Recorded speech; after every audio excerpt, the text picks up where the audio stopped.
You're watching Lansdowne Raw, the voice of the fans. I'm Martin Prendergast, joined by Conor McAvoy as we catch up on all the latest news in Irish football, including Evan Ferguson back in the goals, insane ticket pricing for the World Cup, and we also catch up with Obig, where we have a roundup with our fantastic rep tracker himself, live and uncensored on Lansdowne Raw. Censored, Piers Morgan and censored, is That's it? it, yeah. That's it. How you getting on, Conor? I'm good, yeah. Just debriefing after that Man United match. It was a bit mad. Obviously, we started a bit later than what we were supposed to, but that was really just because of the match. Because we can all admit we're Man United fans here, so it was a bit of a. It was the first game in quite a while where it was proper enthralling, wasn't it? And it was really enjoyable to watch. But other than that, yeah, I'm good. Enjoyed. I had Evan Ferguson on the laptop as well at the same time, so I was watching that. He done well tonight. So yeah, a successful enough weekend for Irish football. We've a lot of talking points. Obviously, a few news stuff coming out tonight. Some news coming out the past couple of days. Some very topical topics that's more even broader than just Irish football. But thankfully, it'll come into our category, won't it? With the fact that we're now heading to a World Cup, and these things will relate. And I realised my mic wasn't working there. Sorry, there you go. Now. Yeah, you hear me better now. But Dave will kill you after hearing that. But yeah. So I'm in good form. How are you, Martin?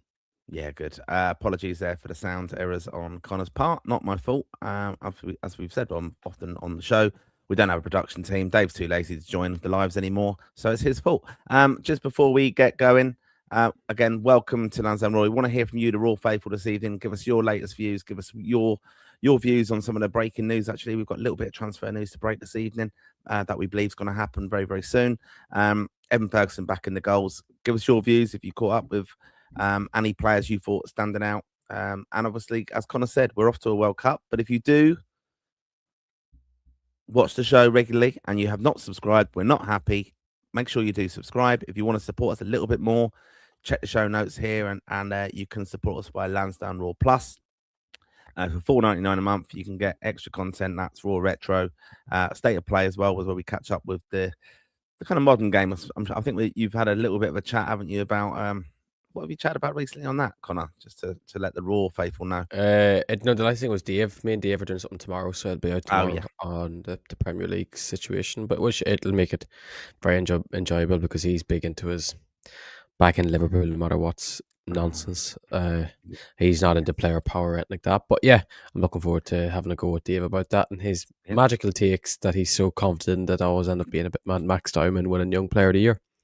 They do. Yes, injured Max Down as well. Saw that the other day and I thought of Dave. But also you can, if you want to give us a one-off donation to help support our show and our channel, we really do appreciate that. We've had some fantastic support over the years. So you can also buy us a coffee. Link is in the description there.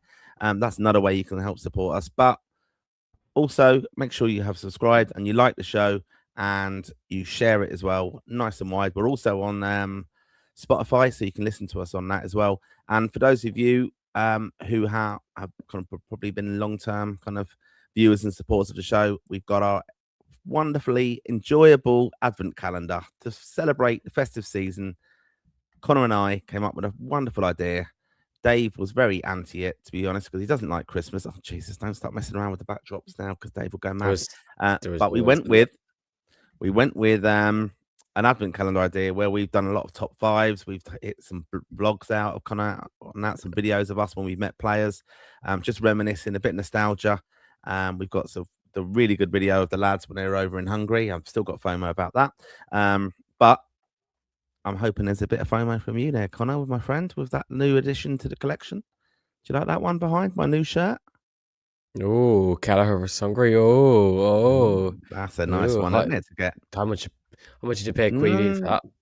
Don't worry about that. But yeah, anyway, yeah, very nice, isn't it? Yeah, little addition. Santi came early to me, and yeah, little addition to Mr. Prendergast. To me, yeah. So yeah, do make sure you check out our advent calendar because there's some great crack on that. We've had a good laugh and enjoyed doing those shows.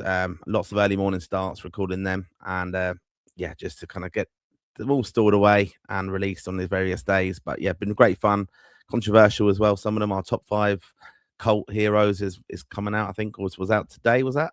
Is that my Yeah, goodness right? no, Wrong? that was our you've spoiled it. Oh, Deal get very. oh, That was our top 5 worst memories in Irish football. oh God, yeah, it was a bit And of a you had depressing one. your top one. You'd wanted someone dying. Someone dying in there. What was he in his 90s? Was he, or his late 80s? As one of the worst days. Jeez. That makes me sound very callous. Yeah, but it was a very emotional day. It was one of the heartbreaking moments in Irish football. Yeah, check that out. Check out the channel, of course, and have a little watch of them. They're like 20 minutes long, 25 when we get away with it. And Some of them Dave are very obviously funny. discussed it on. Some of Yeah, them are very funny. In fairness, few little arguments and a bit of fun to show you how well we get along, obviously. But yeah, we're looking forward to a fantastic 2026. We thought we'd lead into the festive season with an advent calendar. So let us know your feedback, comments on the shows as well. Be really appreciated, and obviously shares. Because yeah, there's a bit of crack doing that, and we like it to be a bit light-hearted at times as well. Lots to cover tonight. We've got OBIG, as I said, where we get the latest of how the players, the Irish lads, have got on over the weekend, especially, and actually a little bit of a catch up from midweek, where some of them were in European action, which I'm looking forward to. Deep analysis of that one. But best place to start, really, I think, is, as we said on our cover show here, Evan Ferguson, in midweek action, did play tonight, didn't score tonight, but played very well, Connor. But he got 2 goals.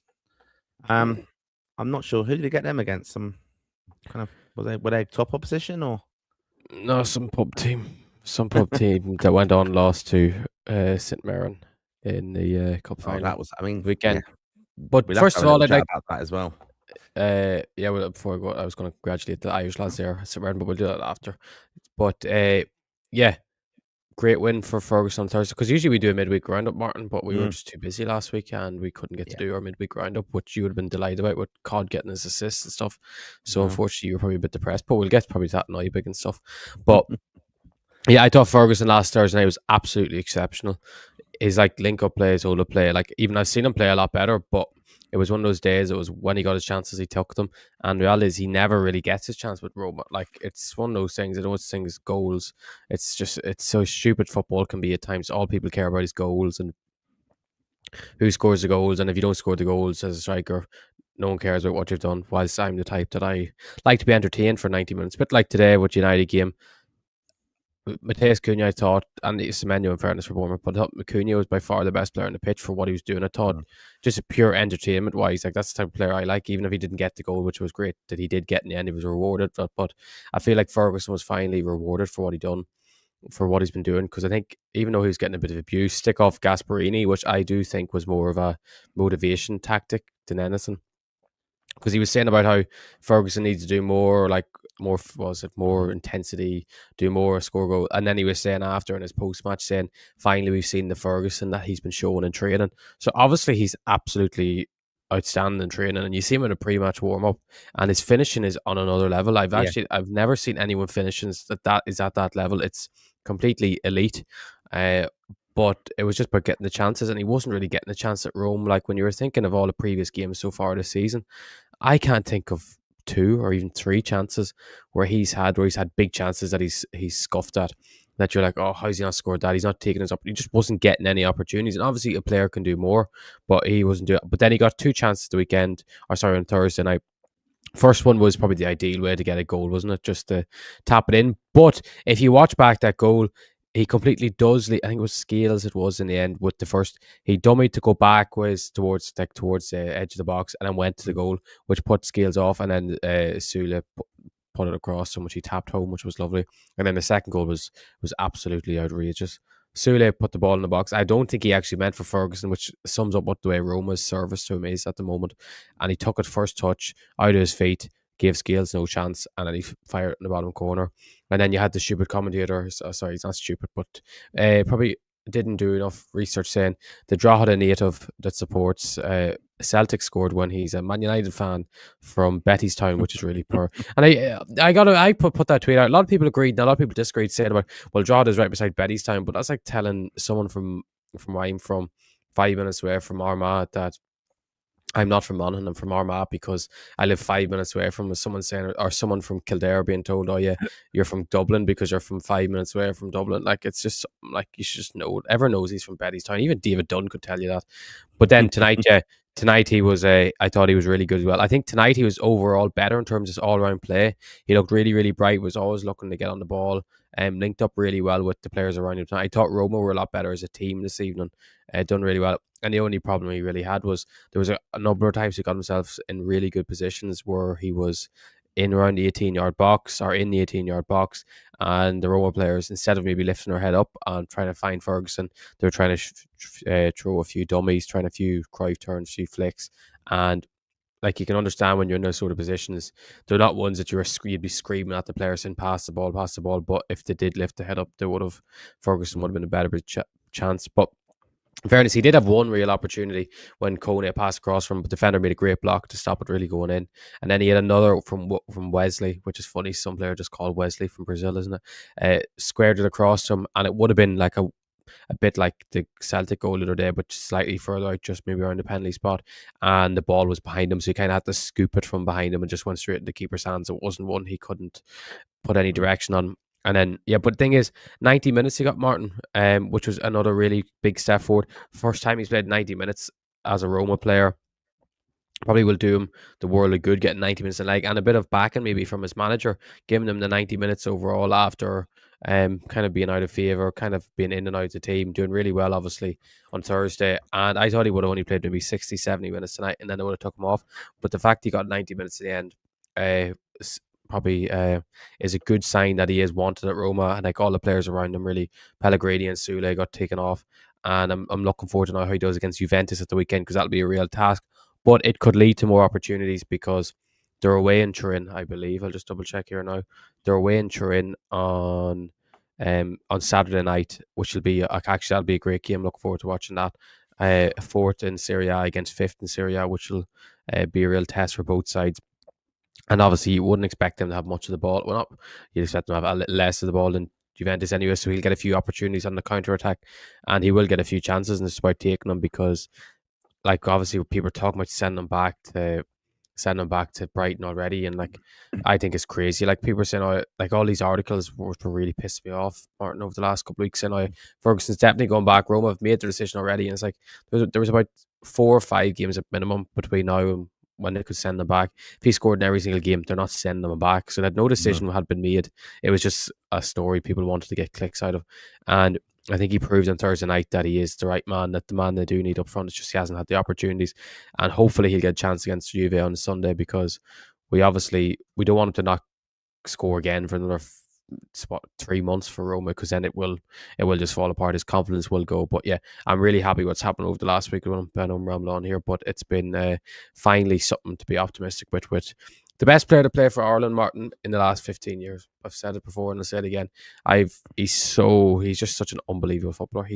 I think he's like, I agree with you completely about the finishing. And again, sometimes you can, I know that people say, oh, like, you know, you're talking about the warm up and you're talking about training and stuff, like, but technically really, really good. I've seen him in some of the kind of training montages that the FAI have done together. I've watched him closely in the warm ups for Ireland before games, and his finishing is exceptional. Like, if he's given a chance, he's very, very good. Technically, really good. You know, he's scored some great goals for Brighton as well. That goal is kind of a little bit of a, like, low and hard in the corner, so difficult to save, right? We saw that tonight as well in the Man United game. You know, just keepers just off balance and they can't get down into the low corners.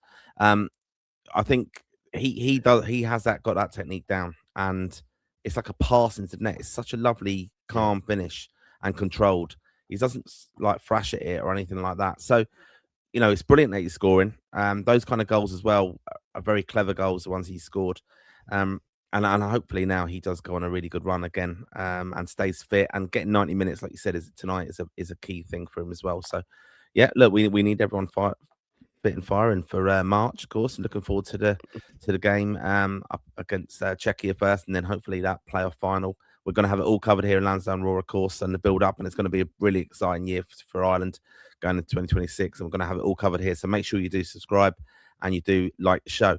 Right. We're going to have a little bit more of a chat about after Obig as well, where we catch up on just some of the latest news and fallout from Europa League action and Conference League action with Ireland players and how they got on as well. Because I've seen a few comments already coming in, and we'll get onto it. But we will talk about managers as well, because Robbie Keane, a fantastic result for him during the week in Europe as well. And what I did like to see from that, though, was, post match, it was brilliant seeing him, talking to his team.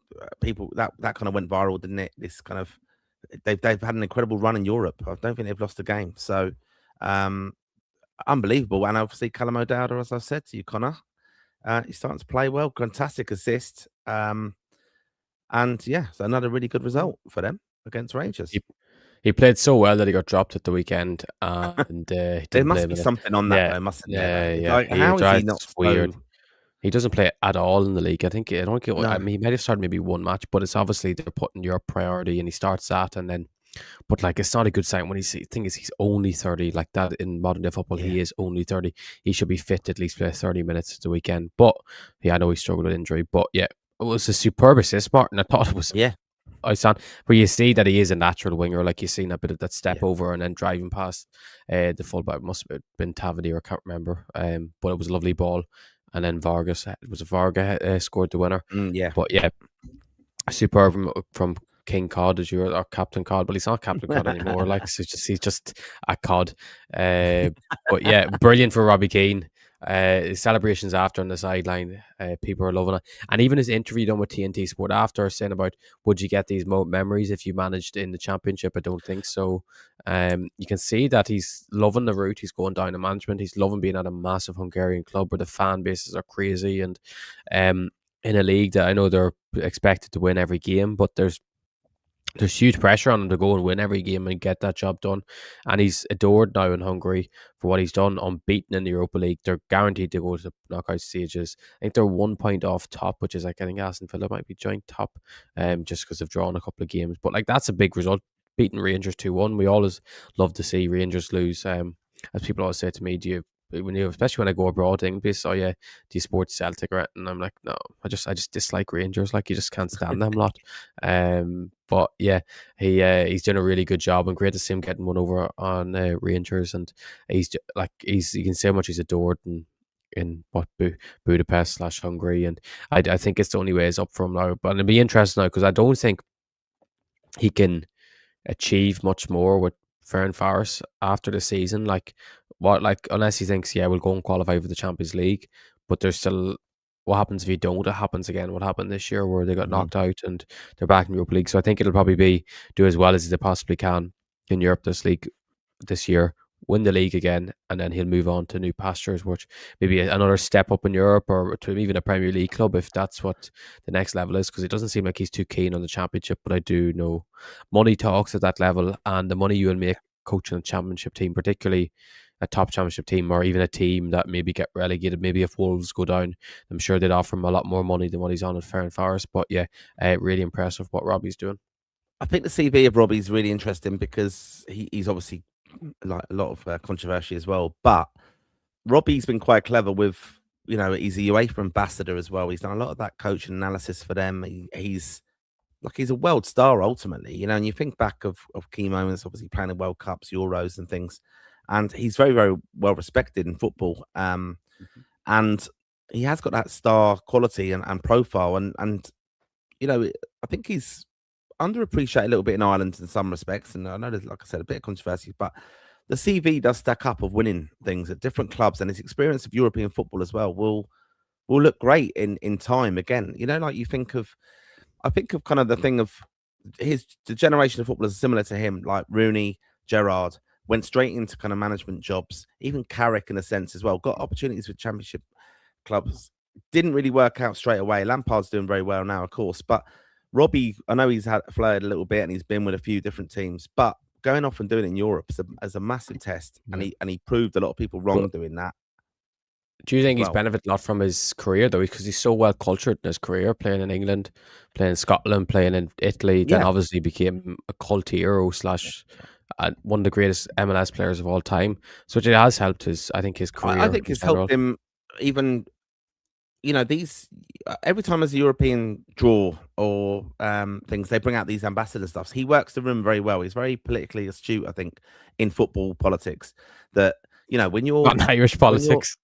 No. I'm saying football. I'm saying where you know all the CEOs of all the nations and stuff. I mean, he got the Hungary job. He's obviously linked in really well with certain people and stuff, and he's brought in good backroom staff with him.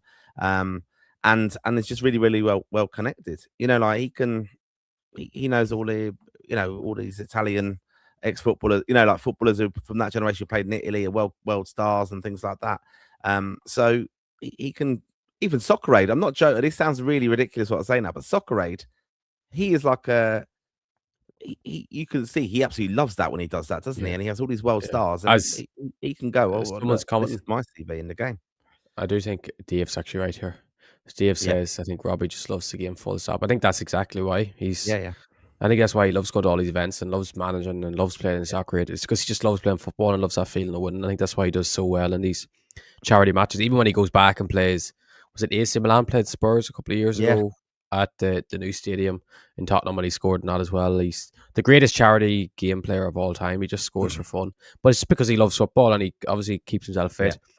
His kids are obviously his oldest son Robert is at Shamrock Rovers as well, so I'm sure he's very involved in what he does and keeps track of that. So I'd say he's the type that he just wishes he was still playing to stay, and that's why he. Like he said the other night, that the second best thing to actually playing is managing. So he just wants to be involved in football, and probably will never step out of that limelight like some other ex-players do because they don't love the game as much as he does. Yeah, I mean, look, we've seen him do the punditry stuff as well, with Sky and things. Again, well connected with that. But I think, look, I think there's a little bit of a turn maybe on this. That I would never be surprised if Robbie Keane's back as an Ireland manager in future, like in 10, 15 years, 20 years even. Definitely one I think to keep an eye on. But I mean, that's you could say that about people are slowly. I've noticed people are starting to slowly come back up board. But I'm not going to judge people's opinion. They can love him or hate him. You can understand both viewpoints at the moment anyway. But I can see it has become a slow, less decline of the. Obviously, it's there's certain slags that are not slags or insults maybe that have been going over the last 2 years or so. But so I've noticed a slight change in mindset from people online, which is good that people are more open to him. Okay, right, we're going to get on to Obig now, but do keep your comments coming in as well. Bit quiet tonight on the comments, so anything you want to ask us for out there, do let us know, of course. Right, we're just going to go on. This is Obig, where we catch up with the Irish players and how they. Or actually, before we go on, tell us if you would take Robbie Keane as the next Ireland manager. If Hamer loses in March against Czechia, would you take Robbie Keane? Good question. All right, there you go. Put out there. Right, this is Obig. Here we go. Right, so this is the goalkeepers to start with. Caoimhín Kelleher, 90 minutes in a 1-1 draw versus Leeds for Brentford. Max O'Leary, an unused sub for Bristol City. Josh Keeley, 90 minutes in a 2-2 draw versus Port Vale for Luton Town. And Mark Travers, an unused sub for Everton. And finally, Gavin Bazunu, 90 minutes in a 2-1 loss versus Norwich for Southampton. Anything notable with the goalkeepers? 2 goalkeepers against each other, wasn't there? Or not? Have I got that wrong? Was that did I not see you post? Was that last week? That was midweek. Keeley against Cillian Cahill, who Cillian Cahill needs to be actually added to our keepers now because he's doing really well in League One. A real up and coming future keeper that has took his opportunity. We spoke about him before, that he's taken in England under 21's international place number 1 there, and he's doing really well at Orient and has basically took Josh's place from last year at the O's, so he's doing really well there, which is good to see. But they lost to Barnsley at the weekend, didn't they? Bit of a mess, I think, that last goal that the Barnsley got, where Conor Hourhan actually got manager of the month in League One, and Gavin Conley got player of the month in League One, which unfortunately he's going to be out for 4 months now because he got a really bad quad injury, which is gutting for him because maybe he mightn't get a move that he might have got in January to get in the Ireland squad for March, or maybe continued on as the best player in League One. But anyway, back to keepers. Not really of note. Kelleher couldn't really do much for Leeds' 2 goals this weekend. Calvert-Lewin's header, second one, was actually brilliant. And Max O'Leary really needs to move in January. He's not getting back in at over VTech at Bristol City. Josh Keeley's Luton not doing as great as what they should be doing with the players they have. But I'd imagine they'll probably strengthen again in January because there's no way that squad of players. Jack Wilshere has to be probably back because it's going to be his first window. With was his first window as a Luton manager because he came in after the window started. So it'd be interesting how Luton pick up now after Christmas as such. But yeah, no keepers really having a great. Actually, Gavin Bazunu, I don't know if you've seen the game the other day. It was the only 12:30 televised game really. Or it was because there was no Premier League 12:30 on Saturday. It was Southampton versus Norwich on TNT, not on TNT, on Sky. Sorry, and the winning goal was a hand of God goal by Makoma for Norwich.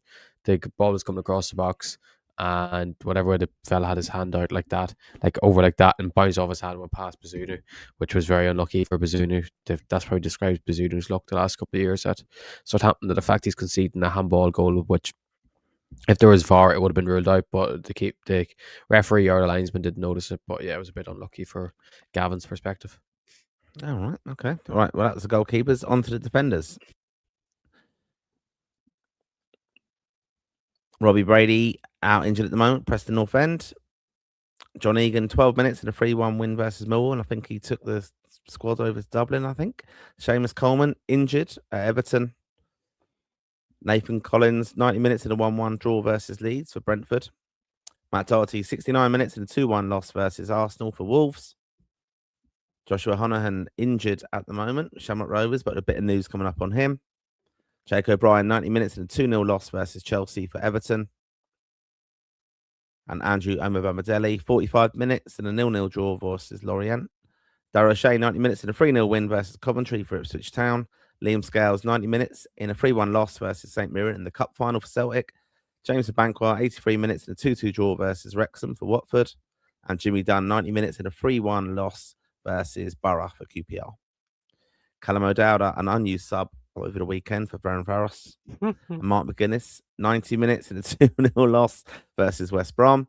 Ryan Manning, 90 minutes in a 2-1 loss versus Norwich for Southampton. And Erin Cashin, an unused sub for Birmingham.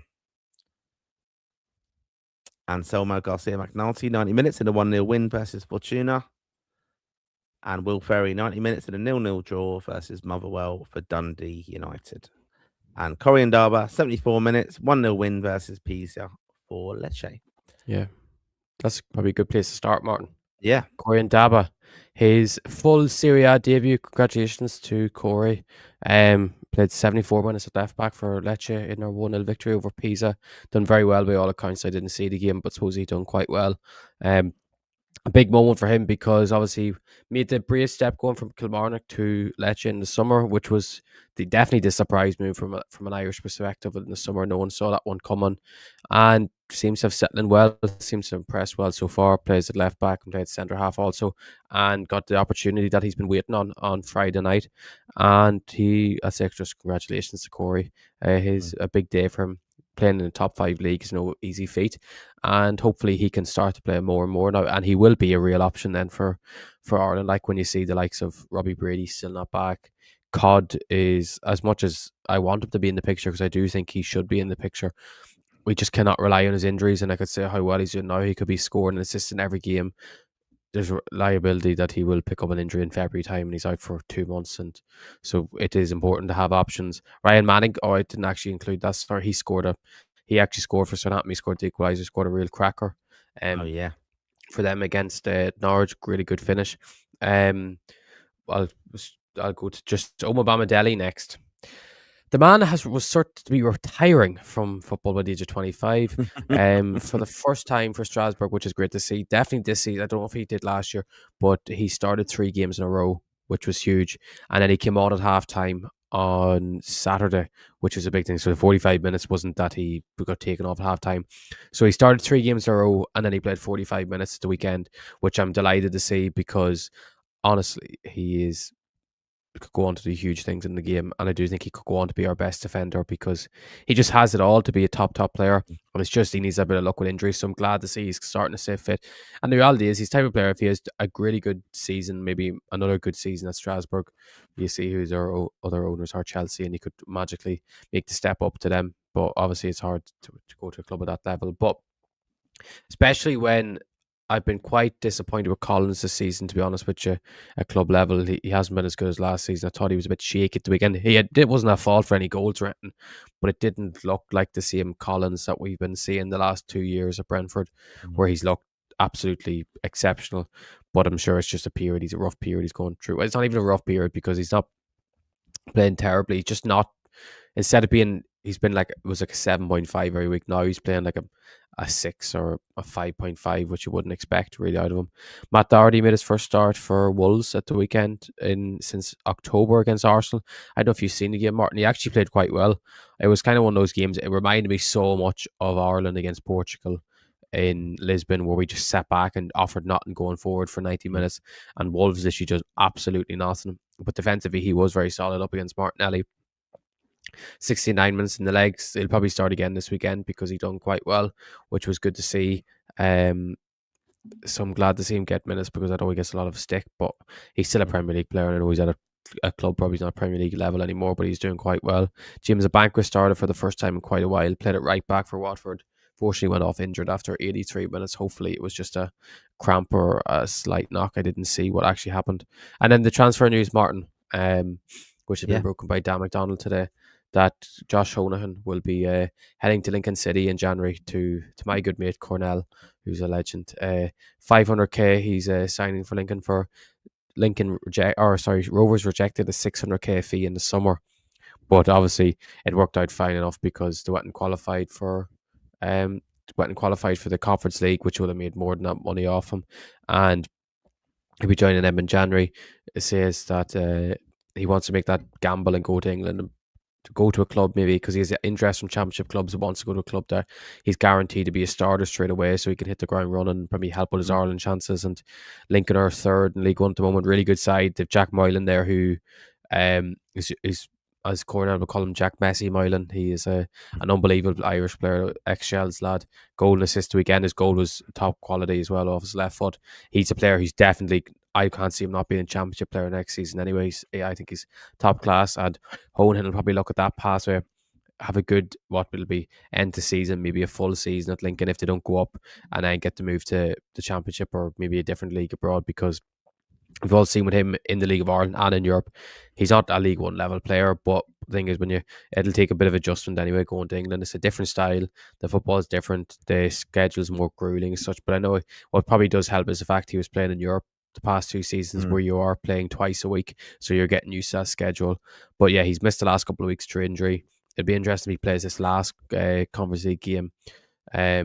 Against, is it Hamrun? I think they're playing Hamrun Spartans or something you call them, at home in Tala, where he might get a good send-off because he has been exceptional for Shamrock Rovers, and reality is he's become an Ireland international. I know he hasn't got his cap yet, but he's been called up multiple times, which shows that he is highly rated by Hamer. And it's unfortunate, maybe it is a bit unfortunate that he's going to League One, because it kind of takes him out of the Ireland picture for the time being. Really getting called up is going to be very hard whilst you're in League One.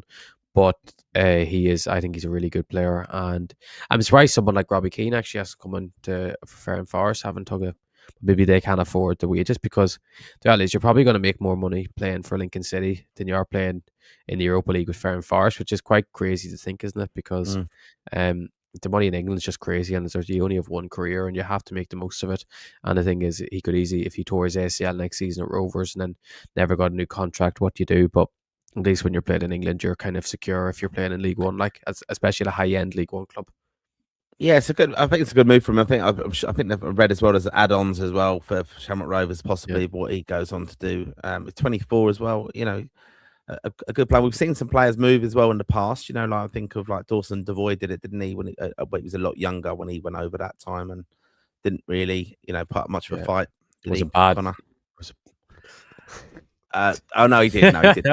Fine. I thought I'd get that in there. I didn't know if you'd watch League of Ireland. I didn't know if you'd seen that. Yeah, no, it doesn't always work out. But you can't begrudge lads having a go. And if Lincoln are competing at the top of League One and like pushing to become a championship team, basically, that will be hopefully on the basis of him coming in there, hitting the ground running, playing really well for them, and playing regularly. And then it is something that he is in that Ireland equation basically for the World Cup and that March window, certainly, because he's been around it before. Left back is a position that we struggle with, that left side, doesn't it, a little bit? So he can offer something, I think, with that, and it's going to be interesting one to follow again. And we'll have him. And just another left back that has gone under the radar, who's done really well, who's been capped around under 21 level, Joe Bacon at Cardiff, the reality is Cardiff are top of League One. They're 4 points ahead of Bradford, who are second, and then 6 points ahead of Lincoln, who are in third. And they beat Doncaster 4-3 the other day. 99-minute winner for Joe Bacon. Brian Barry Murphy's team are top of League One. I do think they're going to run away with it, and they're going to win League One with ease, to be honest, this year. But that's another left back that's doing really well. 99-minute winner. I watched them against Wrexham in the League Cup when they knocked Wrexham out, and I thought he was really, really good. Lovely left foot on him. Hopefully make the step up back to Championship next season, and he is going to be one that will hopefully come back in the Ireland picture, senior picture for this time, because he's 20. I think he's 24, 25. He's the same age as Josh Honan. And yeah, it's worth putting that in. And there's another manager that's doing really, really well. I know Conor Hourihan's got League One manager of the month. I think Brian Barry Murphy is going to go on to get League One manager of the season, because I don't see anyone stopping them with the squad they have. Like Callum Robinson doesn't start for them, and like he would be start for every other team in that league. So it's good to see another Irish manager, another Irish left back that can hopefully work his way into the Ireland picture do well. Yeah, it's an interesting one as well. I know that Cardiff are playing in the quarterfinal of the Carabao Cup tomorrow against Chelsea. So again, the profile's there. Make sure you kind of catch up with that, and obviously see Bagel in action. Callum Robinson against Cardiff or against Chelsea is always good memories. Yeah, certainly. Yeah. Right, we're going to come on now to the midfielders. Here we go. Right. Jason Knight, 90 minutes in a 1-0 loss versus Coventry, Bristol City. Killian Phillips, 90 minutes in a cup final win against Celtic, St Mirren. Will Smallbone, out injured at the moment at Millwall. Jack Taylor, 64 minutes in a 3-1 loss versus Leicester for Ipswich. John Joe Patrick Finn, not in the squad for Stade Reims. Josh Cullen, 90 minutes in an assist in a 3-2 loss versus Fulham for Burnley. Finn Azaz, 84 minutes, 2-1 loss versus Norwich for Southampton. Mark Sykes, 45 minutes in a 1-0 loss versus Coventry for Bristol City. Jason Malumbi, 90 minutes at a 2-0 win versus Sheffield United for West Brom. Andy Moore, and the season's over for Andy. Jamie McGrath, 57 minutes, a 1-0 loss versus Rangers for Hibs. Alan Brown, 90 minutes in a 3-1 win versus QPR for Middlesbrough. Boston Lowell, 15 minutes, 2-1 win versus Swansea for King Boston at Stoke. Connor Coventry, 65 minutes in a 1-1 draw versus Birmingham for Charlton. Joe Hodge, 8 minutes in a 3-1 loss versus Nacional for Tondela. And that's your midfielders. Right, Connor. At least we can talk about Boston Lowell to speak playing in midfield now, because obviously, because we haven't been live in a week, haven't we? Because we missed the last live. It was myself and Dave, and he switched that Sheffield United game where he got battered, but at half time he moved into midfield. And then they played last midweek against Ipswich away, which they lost 1-0. He played in midfield that game again, which was good to see back-to-back starts in midfield. And then he didn't start the weekend, which is natural. I know. I think it was Frank was a bit disappointed he wasn't starting, but it wasn't a surprise. Stoke are quite strong in midfield. To have Boston, Stephen Nzonzi, remember, re-signed in the summer, ex-France international, Ben Pearson and Seko. So that's 4 midfielders that they have to pick between, especially when you have 2 games in a week. They're not going to start them all again. And yeah, so he came on, played 15 minutes the weekend. I switched to it for the last 15 minutes. He didn't have much to do. He won a couple of headers because Swansea were pushing for an equaliser, and then he did that one actually really nice run with the ball at his feet, which he kind of excels at as one of his strongest points, because he's very hard to stop with him at full flight. But great to see him playing in midfield now, and I wouldn't be worried for anyone worried that he only played 15 minutes. It was just natural rotation, as they say in football these days, and players managing their minutes, Martin. Just midweek as well, Mark Sykes scored for Bristol City against Leicester. They drew 2-2 with Leicester, didn't they? And he done really well. Another goal for him, who's doing quite well. Jack Taylor continues to start doing really well at Ipswich at the moment. And Jason Knight, I watched I watched Bristol City against Coventry on Saturday because it was Bristol against the top team in the league, and I'll speak about Sinclair after because I seen he done really well, but Jason I actually really struggled, to be honest. It was quite a poor performance from his standards in the championship because he's always Mr. Consistent, but he's only back from injury, and what can you you can't expect too much of him, especially when he's probably been put back in probably too soon because of the fact he's the captain. He's a main man, and just other midfielders. I'm not sure the situation with Andy Moore. I've tried to check to see if he's actually back training with Brighton or not. I'm guessing he probably is. I wouldn't make any sense if he's not, or he got a couple of weeks holiday and then he goes back in with Brighton. But I'm sure that a couple of weeks surely is over at this stage, is it? Or like if it he would would be have got now, I maybe think, got 2 weeks off, yeah. So I'm guessing he's gone back in with Brighton or to some extent anyway, or he's at the training ground anyway. And Josh Cullen got an assist for Burnley the weekend against Fulham. I feel awful bad for him. He's had an exceptional season so far in a really poor Burnley. And the thing is, the problem with Burnley is they actually haven't. I don't know if you've seen much of them. They actually haven't been that bad in terms of performance. They've done really well. They've been really close in a lot of games. Like they only lost 3-2 to Fulham at the weekend. There've been a lot of 1-0 games, 2-1 games, or 2-0 games, sort of thing. And he's played really well in all of them. His assist the other day was very, very nice through ball between split the defenders. And I just feel bad for him because he's the club captain and obviously he has to burden some of that responsibility. But he's been really, really good. And hopefully he's done enough, because I don't see any way they stay up. But hopefully he's done enough to maybe see some team in the Premier League or another top 5 league, even Italy, because I do think he would excel in Italy, taking a chance on him next season, because I don't think going back to the Championship again is the right thing for Josh Cullen's career, particularly with bloody Burnley. Yeah, that's the problem, isn't it? Transfer window, which we'll come on and have a little bit of a chat with, because some of these players who aren't getting a lot of time, it's important now that they get it right. They can move and just not play. But it's so hard though, Martin, as well, because when you think, like I was thinking the other day, especially when you're these Premier League teams that you get promoted with, or you've been at, like that they've signed you, for example, when they've just got promoted. It's so hard to go lead them in the summer, and it's so easy to say, like with Darrow in the summer, that he should have left Ipswich. He doesn't have any, he doesn't have what's the word? What's the word? Ambition. Where you don't want to. No, you have no like motivation to go on and get to the next level. Yeah. You have what's the word? It's gone out of a bloody head, Martin. Like no drive to go on and get to the next level, whatever it is. But people are saying about him, but the reality is with them sort of players, like at his age, and the fact he was like made club captain, it was like they can probably get a player of his level from the French league or from the Belgian league or from the Dutch league for half his price, because they're not as experienced and not as well known with these promoted clubs. As to see with Josh Cullen, if they get down this year, like the money you probably be paying for him, you could probably get a player of the similar level from another league for half the price and half the wages, because he's not on that Premier League wage already. And like even when I was watching Southampton and Norwich the other day, I was thinking Taylor Howard-Bellis scored against Ireland in Wembley, has played for England, got relegated with Southampton last season, and you're thinking, yeah, he'll definitely get a move straight back to the Prem, but he's not. He's back at Southampton, or still at Southampton, is in Championship this season. It's just such a hard level. Like, it's like same with Finn Azaz. I couldn't believe it when I see it. He's on 50 grand a week in the Championship, which is absolutely mad to think. A lad is on 50 grand a week in the Championship, which will probably be doubled if they get promoted next season. But it shows the money in the Championship, and as much as we like to crap on the Championship and give out about players going to the Championship, because obviously it's a tough league for development because it's so competitive. The style of football doesn't suit maybe for. I don't have the time in the training ground really to develop as much as a player, because you're constantly playing matches.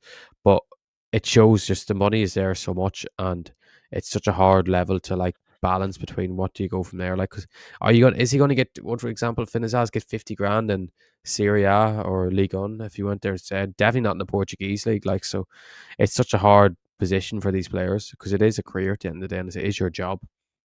That is the thing, though. That's a massive challenge, and I think we often see. We talk about on here, or we will come on and talk about the attackers in a minute, because we're getting a bit distracted on it. But I think it's important with this, because you can see lads who even John Joe Patrick Finn and stuff, like not in the squad now. They get given opportunities, and sometimes it's just not luck or anything, but they just get an opportunity with Ireland, for example, or a player will get an opportunity and really take it. And you see of the Mainu situation with Man United not playing and loads of criticism and stuff, and then Amarin chatting about saying he said, I think he was quoted, wasn't he, saying Harry Amas who's a young Man United player for those who don't know, and was in their matchday squads last year, like I said, academy graduate.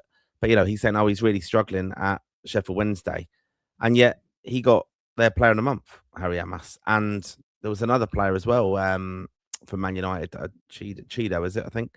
Yeah, that's for 21s. Yeah, he got. I think he scored or whatever team he's with. So these loan deals are sometimes these clubs go out and they send a young lad out on. You got to think of our players playing in the Championship, playing in League One, League of Ireland as well. But they're against young lads coming through at Man United who are academy graduates or even Liverpool, wherever else you're looking at, and they go out on loan, and you're at these clubs where some of our lads are kind of starting or trying to start with, and you've got a Man United loanee coming in. It's such an interesting kind of concept, the kind of loan deals sometimes, because they're trying to give time for these players to come out and get experience. But I think it's really important for some of our players now that they're playing regularly. Like even back to the Josh Honohan thing. If he moves to League One, a Man United player could easily go to League One, couldn't they? A graduate, even if they're the top left back, you're competing with players who are loanees coming, and they're expecting them to play them at all these clubs. It's crazy the amount of players there are, and when they're on big money, like you're saying, Finn Azaz, it's just incredible. It's crazy, isn't it? Really. Yeah. Wow. Just before we go into midfielders, Martin, I forgot to congratulate because we didn't, because he said we are going to get to it. Killian Phillips on winning the Scottish League Cup. With St Mirren at the weekend, thoroughly deserved. I was only flicking over in the back. I can't remember what other game I was watching. I think I was watching Arsenal, was I? Well, I was watching some game anyway, and I was flicking over and back between that game because I don't really enjoy watching Scottish football. And fair play to Killian, he done well.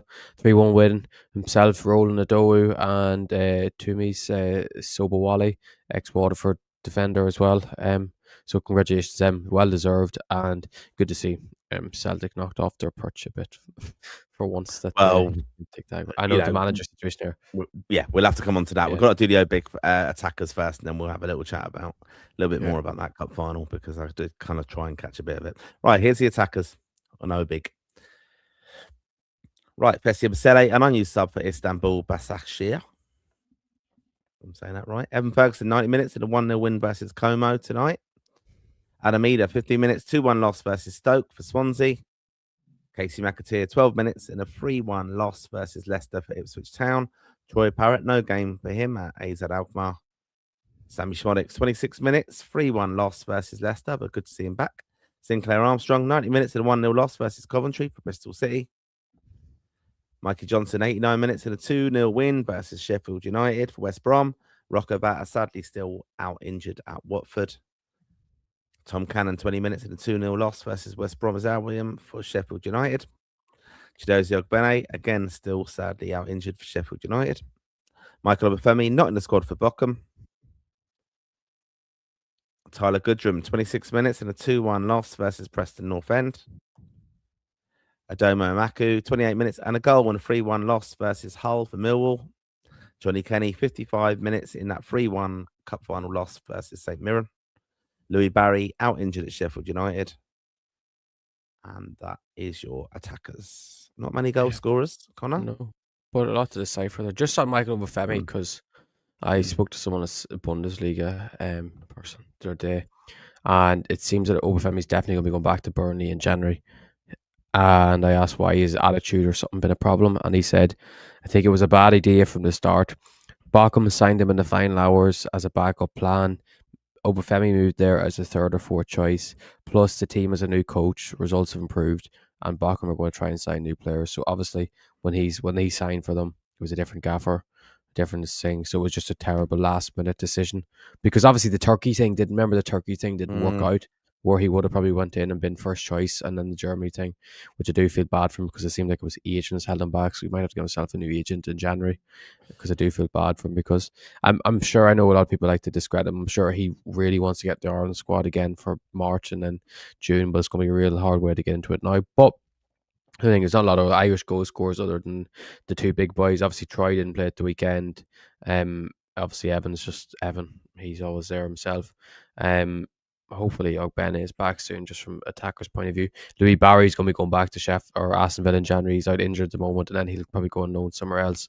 Aidemo Maka, who I've spoke a bit about so far, made sure he's been added to big. What was it, 3 or 4 months ago? Because he's doing really, really well at Millwall. Finally got his first goal this season at the weekend. A lovely finish. They lost 3-1, obviously, the whole, or 2-1, or 3-1 actually. He made it 2-1. It was a lovely finish, ball put in behind, and he curled it past the keeper. Playing on the wing for them, could play up front as well. Very good with both feet, very, very fast. Is a really good finisher, just really hasn't had the chances because he plays very, very wide for Millwall, plays almost like a traditional Euro winger as such, where it's very wide, but it's good to see him doing really well with Millwall this season. Is a player that can definitely come into the picture. And yeah, I watched, as always, I watched Bristol City against Coventry on Saturday, and I must say, Sinclair Armstrong was absolutely outstanding. He was probably his best game in a Bristol City shirt. I know people but actually Bristol City fans are absolutely love him again. I know they're all saying now that they all say we need to sign a striker to play alongside Sinclair because the way Reece they got, they don't want him anymore. They want someone to play alongside Sinclair who maybe is your natural finisher, and then Sinclair can do all the running and craziness that he does. He is the most, probably the hardest player to ever play against as a centre half because he will just run at you and he'll run at you and he'll run at you. He's crazy strong, and I do feel bad for him because he thought he was going to be rewarded with a goal at the weekend where he did score, and the goal was ruled out for handball, which wasn't a handball. So that bit of luck he maybe needed, he didn't get. But in fairness, that was early enough in the first half. Maybe it was half an hour in, and he didn't drop his head from then. You think a player like that, because his goal record is quite poor, and confidence would be bred by a goal or two, would feed him even a bit more. And then that you thought maybe he would dropped off, but he just seemed to play even better and better. Absolutely tore Coventry apart. His running in behind, his pace, his power, his link up was very good as well. Coventry didn't know how to handle him. I'm sure Frank Lampard was very impressed because he might be having a wee look at him maybe for next season to get promoted. Who's the sort of player they need for playing on that counter attack against Premier League teams, because of his pace and power is just ridiculous. And obviously he does need to work on his final ball, but it isn't awful. Like, it's just about getting the chances and getting himself in the right positions at the right time. But he was absolutely outstanding. It was so good to see him and do so well. And with the likes of Ida's really struggling at the moment with Swansea, which can easily be turned around. Tom Callan obviously got his 2 goals in the past 3 weeks, but he's in the starter at Sheffield United at the moment. And the problem is now they have Bamford, Danny Ings, him, and Tyrese Campbell. Tyrese Campbell's number 1, and at the moment I probably think Bamford's took the number 2 spot.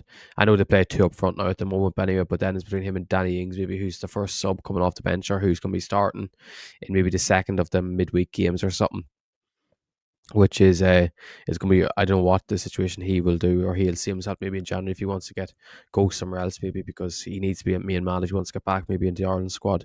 But yeah, I think Sinclair, what he offers, I've spoke about so many times here before, but I thought he was absolutely superb the other night, or on Saturday. I think he's just the start of him, because once the goals start going in, there'll be no doubt and he should be in the Ireland squad. Yeah, he's a player. We have spoken about him a lot, and he just offers something different. And I'm sure, like you said, there other teams will be looking at him because, a lot of these strikers now are all the same, and you've got very few people do that power and pace and don't mind doing that kind of dirty part of the game. So yeah, like, he's definitely one I think we will obviously keep an eye on, and best of luck to him. And as well, so much festive football. That's what I like. I was just looking ahead there. Just to. Is there anyone else you want to go through, Obig, on the attackers before I go on to my bit about the right? I mean, so as I said, unless you want to say that Tyler Gutchen played the weekend. What do you think of that? So you glad to see him back playing regular minutes for Oxford? I have no problem with him, but I think there's who's the other one? Aaron Cash, and you still got him. I mean, you might as well put me in it. Yeah, no, but you have to, because it shows how lads can turn it around. It's good to see, lad. Maybe you could look back on in 6 months. 46, I could turn it around. Right, as I said, lots of festive football, lots of opportunities for the lads to play, and some notable games. I said Cardiff are in action, obviously, against Chelsea in the Carabao Cup. Keith Andrews, Brentford. This will be on the TV as well on Wednesday. I'll be watching this. Man City taking on Brentford in the Carabao Cup. Obviously, Nathan Collins, Queeveen. Queeveen's got a fantastic record in the League Cup, hasn't he? So hopefully that will continue a bit. And then I was looking at your boy Josh Keeley, he's on Sky on Thursday against Reading. So there's a lot of football on TV, and then Wrexham are playing away to Swansea on Saturday. On Friday evening. But then we're getting into the real football, the festive football kind of stuff, which is a great window, because you have all the loads and loads of football, don't you? And you can kind of flick it on between the darts if you're going to watch it. But we've also got Thursday night, I think, isn't there Europa League action? Is that right? No, there's nothing this week. Are you over conference? No? It's conference league. Yeah, it's conference Shelburne. league. Yeah. Yeah, sorry, Shelburne. Yeah, are in. And Shamrock Rovers, that was it. Yeah. But no, some good stuff coming up, and we'll have it all covered here next weekend, of course, when we go through O-Big, I think. Will we doing that? I might be away. But anyway, we'll have to work out how if Dave's going to actually step up for a change and do something on this pod. And while I'm here, before we get on to your comments, which is a really good part of the show, of course, I like, just want to remind everybody, fantastic. We've got over 1,600 of you watching this evening. You can support the show again even further by Lansdowne Raw Plus, $4.99 a month. You get extra content on there. We do some exclusive videos, State of Play, which is our take on modern football, basically, in the Premier League and Champions League and all sorts. And we go to town on Dave about how shite Liverpool are and Arne Slot is, and Mo Salah being a player power club. And if you do also want to support us, you can support the page, buy us a coffee. The link is in the description to do that as well. We've had some fantastic support. We're over 5,000 subscribers now on YouTube, which is amazing. Thank you for helping the channel grow so much. Thank you, Connor. Thank me, Martin.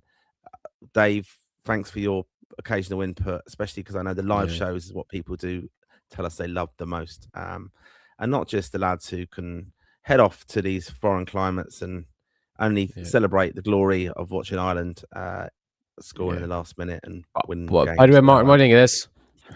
There's currently only 11 likes on YouTube on this so far. Unacceptable. Right. Unacceptable. We need to get to 30. 30. Yeah. So like it. We can see if you're liking it as well. And thank you to those who have liked the show already. We can see who's done that. But now, if you're listening and watching live, make sure you like the show and make sure you subscribed as well. And we want your feedback. So do check out our great fun advent calendar. As I said, there's loads we've had daily output of content this month already, just as our advent calendar. You're making young Connor here very nervous. I don't know what he's going to admit to it. He's biting his nails there because he can't wait to see what you're going to come up with in the comments, and that's what we're going to get to now. Are we going to talk about these World Cup prices, by the way? Oh, we are. Yeah, we will. But right. Since it's in the title, right. We'll talk about the World Cup prices first, right? Before we get on to your comments. So yeah, this is where we want some input as well. World Cup prices have obviously been released. Incredible, isn't it? I think the cheapest ticket for the World Cup final was 3,000 quid or something like that. It's going to be expensive. We knew that. I think they're just pricing fans out, though, aren't they? I know England fans, Scotland fans will travel in their numbers. We will as well if we get there, of course. But it's just not. I think. Do you think they're going to struggle to sell these World Cup games at those prices? I'm amazed that there's not been more. Well, I might have missed it. Football supporters foundations and supporters kind of groups haven't been canvassing, UEFA, FIFA. Not that it really matters, but you don't want to see stadiums half empty. We've seen that in the past in America with pre-season tournaments and things like that. They must have got this wrong.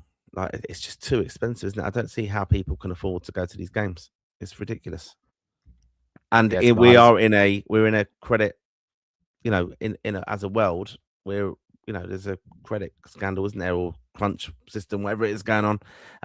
It's people are really struggling, and you've got one of the most expensive World Cups happening in 2026, and fans will want to be there. But I think it's just scandalous, really.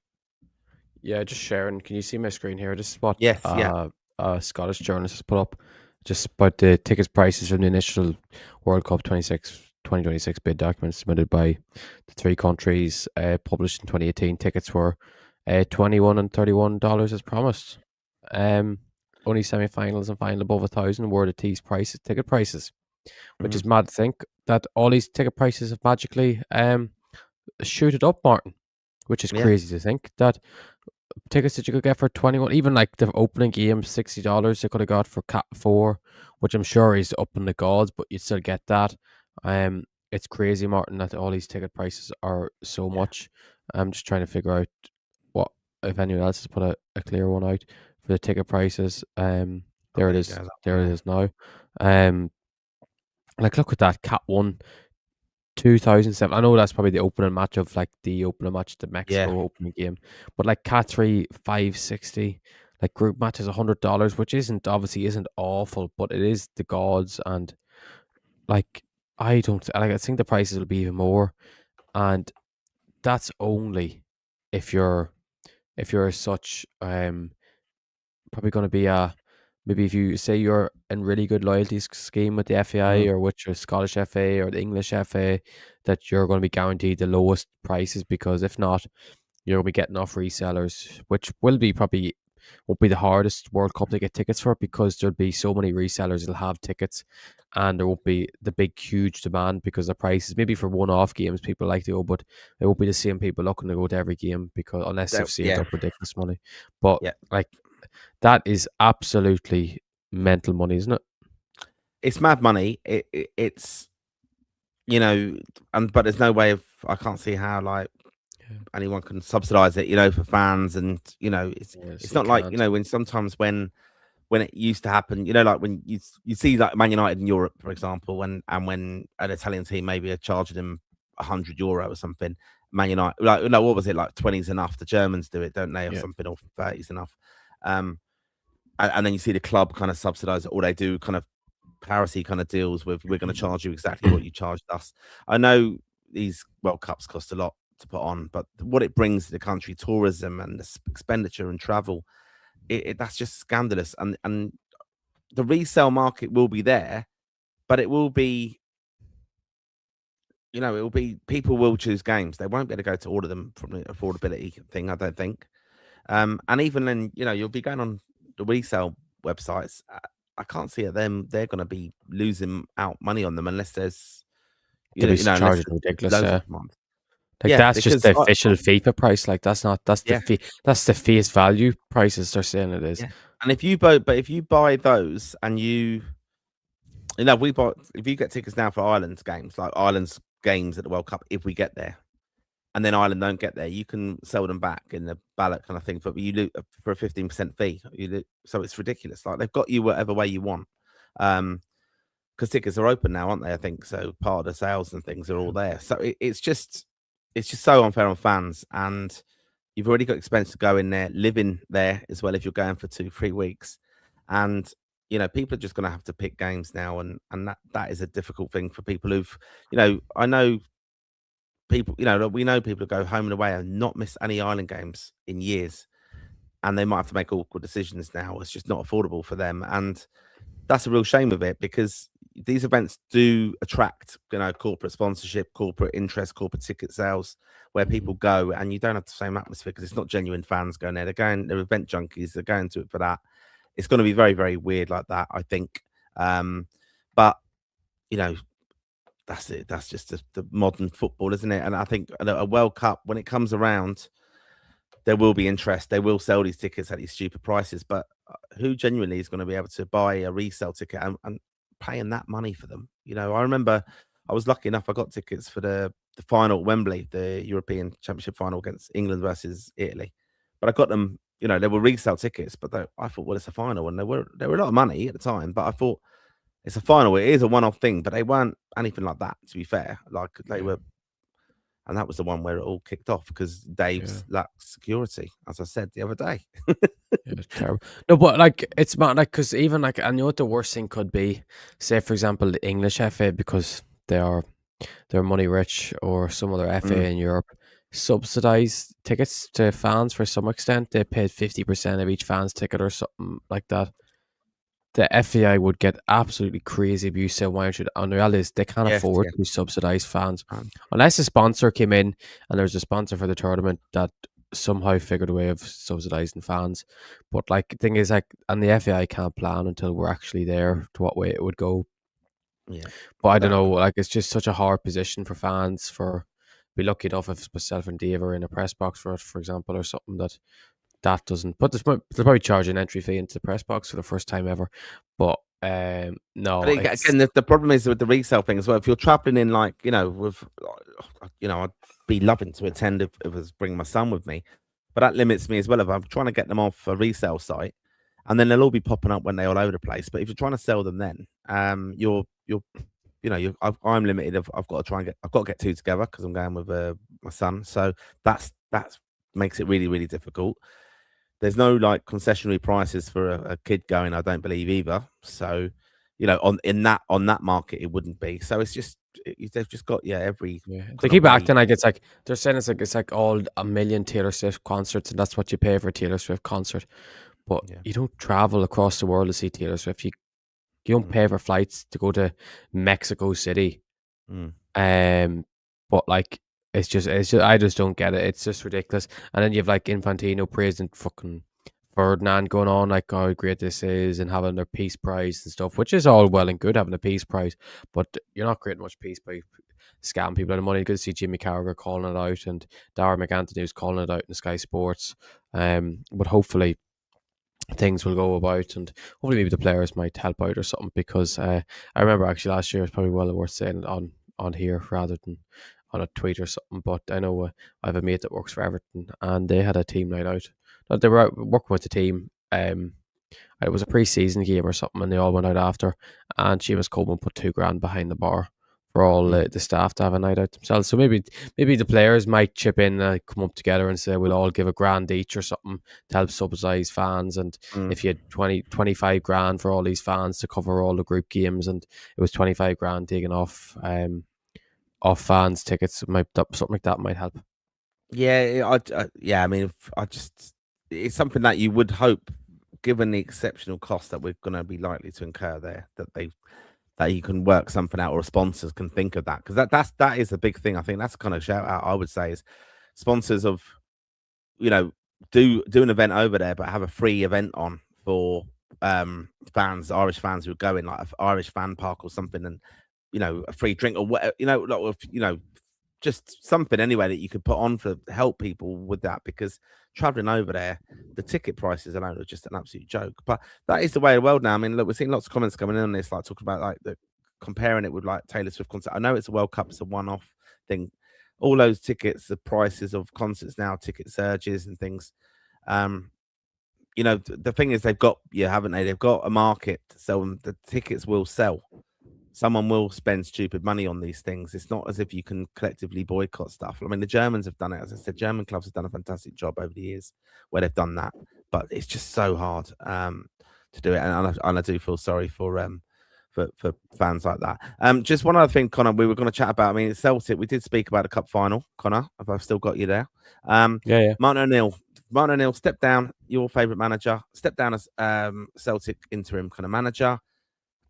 He's been replaced by Nancy, and they've lost 3 consecutive games, including the cup final. Martin O'Neill, I've seen on TalkSport, said if he'd have been asked to stay on, he would have, and probably he's regretting that he didn't now, I suppose. But yeah, I don't know. I feel bad for Nancy. The thing is, they lost to Hearts, who are top of the league anyway. Yeah. O'Neill could have lost to them. The same with Roma. They probably would have lost them under O'Neill, but it's just the way they lost those games weren't up to scratch. And then losing the cup final is kind of unacceptable for a Celtic point of view, particularly when it's not like they were up against Rangers or even Hearts. It was up against a team they're expected to beat and beat comfortably. But fair play to the lads at St Mirren. They proved a lot of people wrong. They proved probably us wrong. We all thought Celtic would have at least won the cup final. But I can understand where Martin O'Neill is coming from. Like, he was told he was there for an interim period. He's not going to make a fuss for saying, "Oh, keep me till the cup final. I really want to do the cup final." But the reality is, they should have done it until yesterday and then let him go after that, because just so much unnecessary pressure on Per and Nancy, and now the fans have already turned on him, which I do think is ridiculous, because it's 3 games at the end of the day. Yeah. I think I agree with you on that. But yeah, like, I think they probably would have won that with Martin O'Neill in charge because it was just what a way to end for him and things like that. So, which would have been crazy. Anyway, we're gonna get on to your comments. Here we go. Up to 1,900 of you watching this evening. Thank you for your support. Make sure you do have liked the show, subscribe to the show, and follow us on all our Twitter, Instagram, Facebook page, which is Lansdowne Road. And of course, you can listen to us on Spotify. Give us a 5-star rating; will really be appreciated. And give your comments in the show below as well of anything you want to have a chat about, or when you're watching it back, even because obviously we've got a whole catalogue of past interviews and stuff. We've got some fantastic stuff coming out in the lead up to Christmas as part of our Advent calendar. Go back and watch them; they're great fun. And we've got a very special one coming out on Christmas Day as well. So, right, here's the comments. First of all, James, we were just talking about Robbie Keane. And would he be in contention to be an Ireland manager in future? And he says he'd rather give Keane time to develop as a coach. Keane is one for 5 to 10 years down the line, potentially. Yeah, I would agree with that as well. And our first comment on this evening was actually from Clem Fandango 619. Hello, boys. Sorry, I'm not Eva Herzegovina. Advent calendar stuff has been great. Thank you very much. Thank you. The sound was wrong at the start of the show. We're blaming Dave, but IFB Media also said, Connor, you sound like a robot. 30 seconds, like, calm down, Bill. Martin Fitzpatrick, one of our Raw Plus supporters. Hello, Martin. How are you? Thanks for your support as usual. United Strand will never stay short, back, and sides. Oh, Daddy, just please. The fellow who hasn't cut his hair until United win 5 games. Oh, Jesus. That lad, yeah. Oh, we saw him. He's never cut he's never cutting his hair, the poor fella. No. But he needs to put it in like braids or something because it's just getting out of control. And he also says Robbie Keane is doing very well in management, which is true. Clem Fandango, it's on loan. What was that about? I don't know what that's about. He was on about what were we talking about at the start? Something was on loan. He was referring to us, to be honest, or something was on loan. It was something. If I read out the time, I would have remembered the context. There is a context. It's not like Ferguson being on loan or anything. Yes, yeah. Okay. And then at JC DG1LU, one of our Raw Plus followers again. Lovely to see things go so well for Ferguson during the week. He looks so potent when he's on it. You have to feel sorry for Nancy, such a nightmare for him. But then he has a little laughing emoji. And Clem also says, my heart's breaking for Nancy. And that's obviously in relation to Celtic losing the cup final. Davey Dunn, we read this one out earlier. We shouldn't give him any more attention than he really does deserve. But he says, I think Robbie just loves the game, full stop. I wonder, is Celtic? Yeah, go on. I wonder, is Celtic here? Is he watching? Is Celtic Symphony here? Not yet. We're not where he is yet. And this is one we can have a little chat about. Erin Cabral 16, and again a Raw Plus subscriber and follower. Thank you again for your support. Can you see anyone breaking into starting 11 for the playoff, bar any injuries? I mean, start 11 based on the context of the last game. I mean, look, Robbie Evan missed out, didn't he? Robbie Brady. Yeah, Evan, Robbie Brady. Maybe like a Jason Knight, but I don't think Boston could possibly. I don't think he'd start straight away though, but I think he definitely could play. So I think injuries wise, maybe Omobama Deli, maybe take O'Shea's spot if he continues to do really well. But I don't think it would be. He will only make one change, maybe at most, from what it was. I think Bene doesn't hit the ground running again. Fessy coming in for Bene possibly. But yeah, not much. Oh yeah, Clem Fandango. Do you have anyone else to add to that? Just because Clement replied to no. Just said the Kelleher shirt was on loan. He meant that it was on loan for you. That's what the context was. I knew it was Ferguson or something. Okay. Right. Yeah. No. No. Just only everyone you mentioned there, really. To be honest, O'Dowda maybe. That would be in, but that would be don't be silly. Yeah. No. Right. Clem Pandago also says Bilic has turned down the Czechia job. Apparently, is that good news or bad news?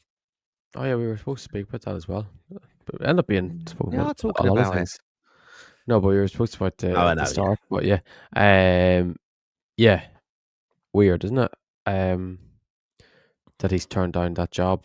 He's he's managing a club team in isn't he managing a team in Czech, Czechia is at the he? moment? And they want him Okay. to take the job as well at the same time. But it's a bit mad that he's turned down the national team job with them. I don't blame him. They're not great. They're a bit of a mess at the moment. Obviously, they're a bit involved in position now. Can't get a manager. They stripped Thomas Suchek of captaincy for the playoff first game against us. So they're not in a great position. So it's a dream time for us to play them, really. They're a bit of a turmoil. Hopefully they get a manager in like a Hamer that kind of comes in as an outsider, that doesn't really have any knowledge of the players, that he lets the assistant manager take him and it all goes to shit at the start. So yeah, hopefully it works out in our favour. I know someone who's just left the kind of interim job who has got international experience who could take the job. Imagine. Martin O'Neill to take down Ireland. Imagine. We would crumble. We would crumble that one. Imagine that, Jesus. Imagine, and then it ended up being Brian Kerr. Yeah, unbelievable. Right. And then Clement Van Dagger also says, Finnazaz is on 50 grand a week. I wouldn't take a pay cut to live in Southampton. It's a bit harsh. Southampton's all right. It's nice, isn't it? It's okay, yeah. It's down around. It's a lovely little stadium, isn't it? St. Mary's. It's really good. Yeah. I don't know, very obviously industrial a little bit, and obviously with the Titanic left there, isn't it? Yeah. Vata might be declaring for Albania, says Rory _47428.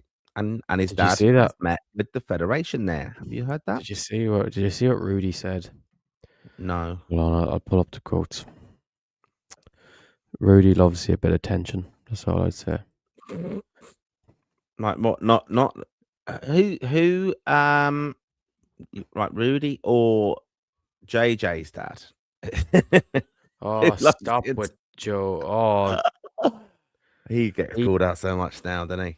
He's a joke. He's a joke. Crazy. He's a joke, and also Joe is a joke. But Rudy on his son Rocco in Albania. To be honest, about 3 years ago, I was in London and received a call from Tevfik Osmani as a representative of the Albanian FA. He asked me about my son's situation, and I told him the door is open to talk and decide what the right choice is. However, I believe the interest in my son cannot be very big right now because there are facts. Mujic is in good form. Mehmeti is there as well. Rocco is fully Albanian. He is talented. The door is open for discussion, and the right decision will be made. But as we know, Rudy talks a lot of nonsense. He's always on Albanian TV. That he is a hero in Albania. He just wants to see a face for himself. Rocco will not be switching to Albania. They'd be the last country probably Rocco would play for because Rudy still doesn't have a great relationship with the FA. I believe someone's saying about that he wanted to get the head of the FA job and he didn't get it, which has annoyed him as well. And the reality is, Rocco is born in Scotland, lived most of his life in Scotland, lives in London now, doesn't speak a word of Albanian. Could you imagine him? And I know his personality, he's a very quiet person. I know you've seen him at Hotel Martin. He's a very quiet, like introvert type of personality that keeps himself. Could you imagine him going into an Albanian camp, trying to listen to lads speak to him in Albanian when he doesn't understand what they're saying? And yes, I know his blood through his father's side is Albanian, and I'm sure he is very proud of that. But he's not. It's just Rudy loves Albania, as people probably come across in Irish football. Albanians are mental. They're crazy. They're lovely people, but they're mad. They're mad at the same time. So Rudy's just. You think at this stage you would have stopped her, but I guess he's just until Rocco's officially cannot play for them any longer. Rocco won't be switching to Albania. I would be absolutely shocked if Henton was a truth. It's not like it's coming out of Rocco's mouth. Right, so that addresses that, and we've had a few people just comment on where's that story coming from, so you've clarified that very well. Right, also then just on to you, Jampton, 67. I've paid $1,000 for the cheapest tickets versus Mexico, and that's for 4 tickets. So that's me, you, Dave, and you sorted. Thanks very much. No, that's, I suppose, not too bad, is it, for the Mexico game? That's all right, yeah. That's all right, yeah. Clem Fandango also says you can beg, borrow, or steal the tickets, or if the worst comes to the worst, buy the tickets. Yeah, okay. And Andrew Burnett says it's crazy over here and super overpriced. And Kimon also then says it will be a pity if people like you, Connor, David Jason,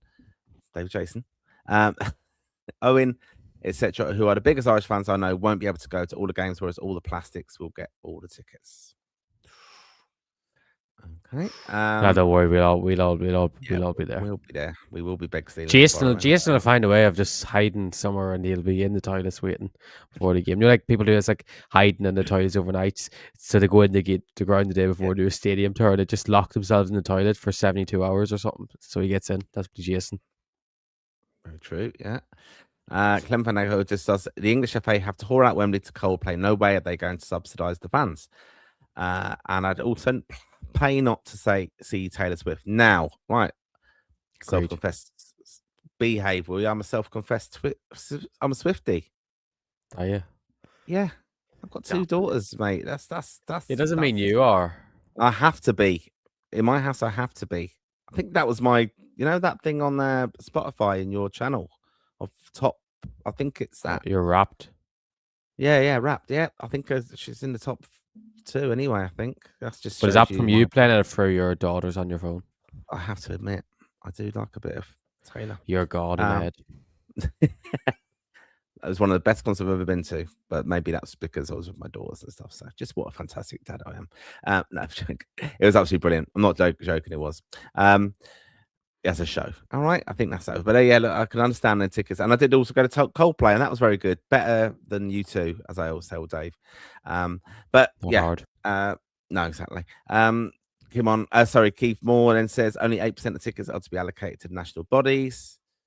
Yep, we have heard that. And that's going to be interesting how they kind of work that out, because that will be obviously 3 months before it. We'll know in 3 months before World Cup, and then they'll be trying to sort out everything.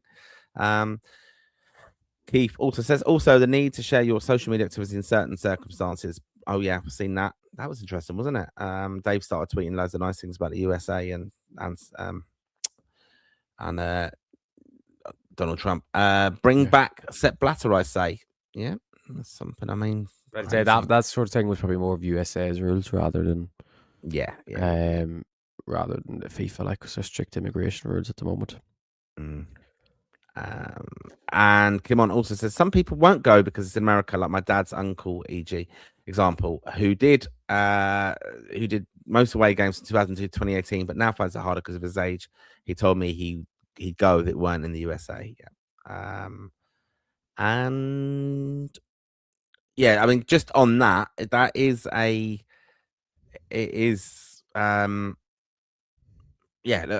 we've got so many like expats, Irish Americans. So Irish tickets will be very, very popular, and as well because people will go and they'll go for the fan base. It's always good crack game where the Dutch are playing. The Germans are good fun. Mexicans are brilliant fun at World Cups. Brazilians obviously as well, and you want to see the football teams.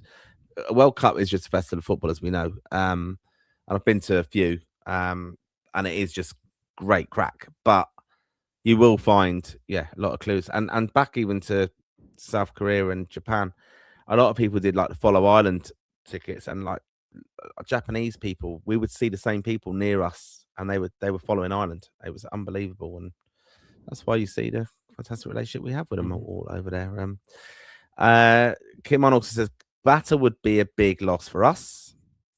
Andrew Burnett then says, big up, gents. And then Kim On finally says, anyone see Mainoo's brother wearing a free Mainoo t-shirt? Did you see that? Are you I just see that. No, I was looking at there on my phone. What, now? Yeah, at the match. Oh, wow. That's just mad, isn't it? Yeah. Oh, we'll have to talk about that on a state of play. Because I'm number out anyway.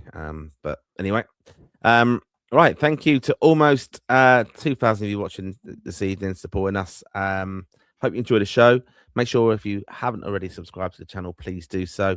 You can support us even further by helping us at Raw Plus, which is $4.99 a month. You can see the show notes here for the link on how to subscribe and support that. And that's where you get State of Play, Raw Retro, loads of other stuff and behind the scenes. Some exclusive content there. We try to get lots of stuff out regularly to you, but we are building the content all the time. Thank you for your support. We've had some recent blogs go out there showing what it's like on our away trips, how we all get along. I don't realize what I'm gonna say on that, Connor, is that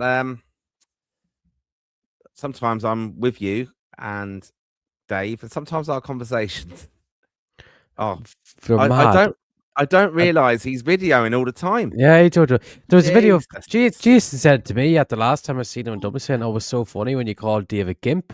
I was like, "What are you on about?" I was like, "When's I call?" And he goes, "Oh yeah, in the vlog." It's like that cheeky. I was thinking I didn't because I always Dangerous. I don't like what I don't really like watching back myself on stuff much. So I kind of just like if it's true me talk, I try to just skip through it and watch the other bits.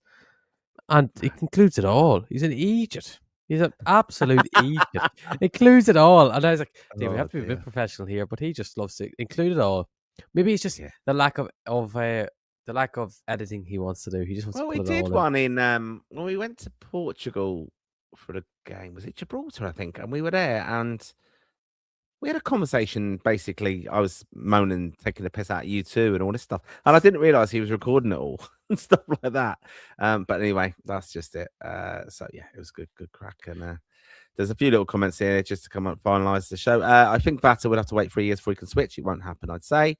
And he also says ridiculous carry on at United. The manager was going on academy loan players and calling them shite to prove the point. Luckily, he didn't call Morehouse shite. Yeah. So yeah, we're seeing a bit of nonsense. He knows not to mess with Irish.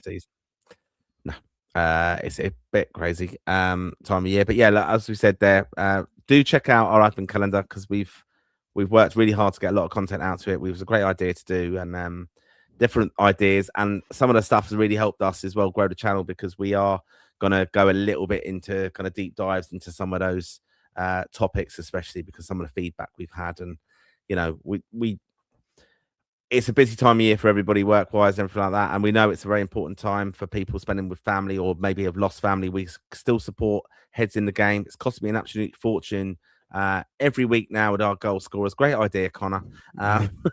But very important again this time of year, just to remember, there's people who are probably struggling a little bit financially as well. We're talking about the World Cup and the prices, but just general life, and we are really here to be part of Irish football and promote it. But we do recognize and we do appreciate your fantastic comments. Sometimes a lot of you reach out social media, things like that, saying you enjoy the show. It's fantastic to hear that.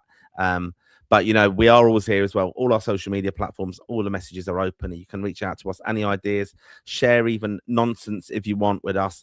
I'm deliberately waiting on this, Connor, to see us go over 2,000. This is why it's taken so long. Yeah, but I just checked. There were over 120 euro donated so far this season to Head in the Game from the goals, and obviously with our last man stand as well, which was another 100 euro. So it's going really well with them. Yeah. And obviously, if you ever wanted to join in and donate with us or match our donations, as for example, we gave €4 each last week as Power, Gilbert, and McGuinness scored, so it was €12 in total. If you ever wanted to give €4 or donate to Head in the Game, the link is in the description of the video that you can help out the charity who are doing unbelievable work for mental health in Ireland through football, where it's all everyone's passion and the best place to probably get people to talk to each other, because if you can't talk to your mates to go to football with, it's very hard. So make sure even if you just want to check them out and see what you think of them, the link to their website is in the description. Yeah. So we're really proud of that association with them. It's a great idea to get on board, and we do a lot of works with different supporters clubs, their charities as well, as we've done recently with Ian Hart when we had him over in London for our live show. So thank you for your support. It really does mean the world to us. We've seen over 5,000 you subscribing to the channel now. It really means the world, as I said, and keep with us. Loads of content coming in 2026. Exciting year for Irish football. We're over 2,000 viewers this season now, so I'm going to sign off on that wonderful note of thank you for your support, and we'll catch up with you soon. Come on, you boys in green.